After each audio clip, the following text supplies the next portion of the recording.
বেতন বন্ধ, সংসার চালানোই দায়। স্কুলের চাকরিহারা দম্পতির এখন ভরসা চপ ঘুগনির দোকান। চাকরি হারিয়ে সংসার চালাতে শেষ পর্যন্ত চপ বিক্রিতে নেমেছেন মালদার সিংহ দম্পতি। হ্যাঁ, এসএসসি নিয়োগ বাতিলের পর রাস্তায় চপ বিক্রি করছেন প্রাক্তন শিক্ষাকর্মী। সুপ্রিম কোর্টের রায়ে চাকরি গেল, কিন্তু এরপর সংসার চলবে কি করে? সংসার চালাতে শেষে চপ বিক্রি করতে ময়দানে নামলেন দম্পতিরা। চাকরি হারিয়ে বিপাকে তনুশ্রী ও বিজয়। শিক্ষাকর্মী থেকে চপ বিক্রেতা, বদলে গেল মালদার দম্পতির জীবন।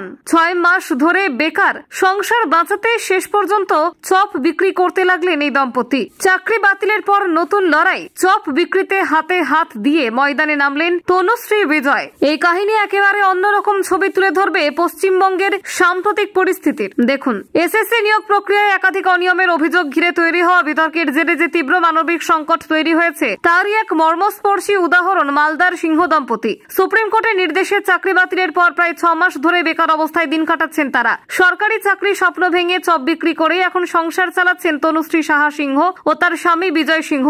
2018 সালে মালদা জেলার রতুয়ার সম্বলপুর অঞ্চল হাই স্কুলে শিক্ষাকর্মী পদে নিয়োগ পান এই দম্পতি। একই স্কুলে পাশাপাশি কাজ করতেন তারা। জীবন তখন স্থিতিশীল, ভবিষ্যৎ নিয়েছিল স্বপ্নের নানান রং, কিন্তু হঠাৎই সেই জীবন ছিন্ন ভিন্ন হয়ে যায় সুপ্রিম কোর্টের রায়ে। গত জুন মাসে 26,000 প্রার্থীর চাকরি বাতিল হয় আদালতের নির্দেশে। চাকরি হারানোর পর থেকেই দুঃস্বপ্নের মতো দিন কাটছে সিংহ দম্পতির পরিবারে। হাতে থাকা সঞ্চয় দ্রুত ফুরিয়ে যায়, সন্তানদের পড়াশোনা বন্ধ হওয়ার উপক্রম, বাড়ি ভাড়া, খাওয়ার খরচ, বই খাতা সবই একসঙ্গে চাপে ফেলেছে সংসারে। একসময় যারা স্কুলে কাজ করতেন তাদের এখন রাস্তায় দোকান দিতে হচ্ছে। রাজ্য সরকার চাকরিহারা গ্রুপ সি ও গ্রুপ ডি কর্মীদের ভাতা দেওয়ার ঘোষণা করলেও সেই সিদ্ধান্ত হাইকোর্ট স্থগিত করে দেয়। ফলে ভাতার আশাও ফিকে হয়ে যায়। দীর্ঘ 6 মাসে কোনো উপার্জন নেই, তবু সংসার থেমে থাকে না। বাধ্য হয়ে অন্য পথ খুঁজে বের করেন তারা। মালদা শহরের গৌর রোডে ভাড়া বাড়িতে থাকেন তনুশ্রী ও বিজয়। সংসার চালাতে শেষ পর্যন্ত তারা রথবাড়ি এলাকায় রাস্তার ধারে ছোট্ট গুমটি ভাড়া নেন। সেখানেই গড়ে তোলেন চপ ঘুগনির দোকান। প্রতিদিন সকাল থেকে সন্ধে পর্যন্ত দোকান সামলাচ্ছেন দুজনে। তনুশ্রী জানান, চাকরি যাবে এই ধারণা কখনো করেননি। তিনি বলেন, মুখ্যমন্ত্রীর দায় এড়াতে পারেন না,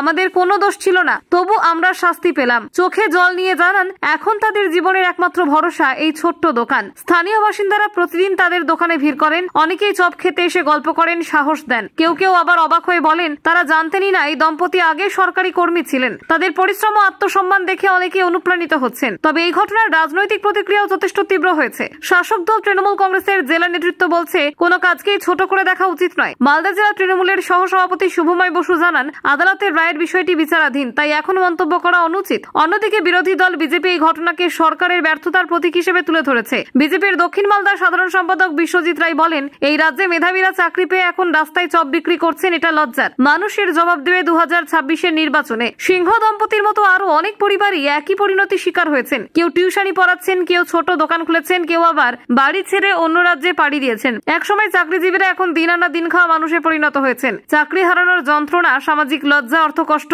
সব মিলিয়ে ভীষণ মানসিক চাপে রয়েছেন তারা। অনেকেই বলছেন, আদালতের রায়ে যে অন্যায়ভাবে হাজার হাজার পরিবার নিঃস্ব হয়ে পড়েছে, তার দ্রুত সমাধান না হলে পরিস্থিতি আরো ভয়াবহ হবে। Bureau report, news prime Times.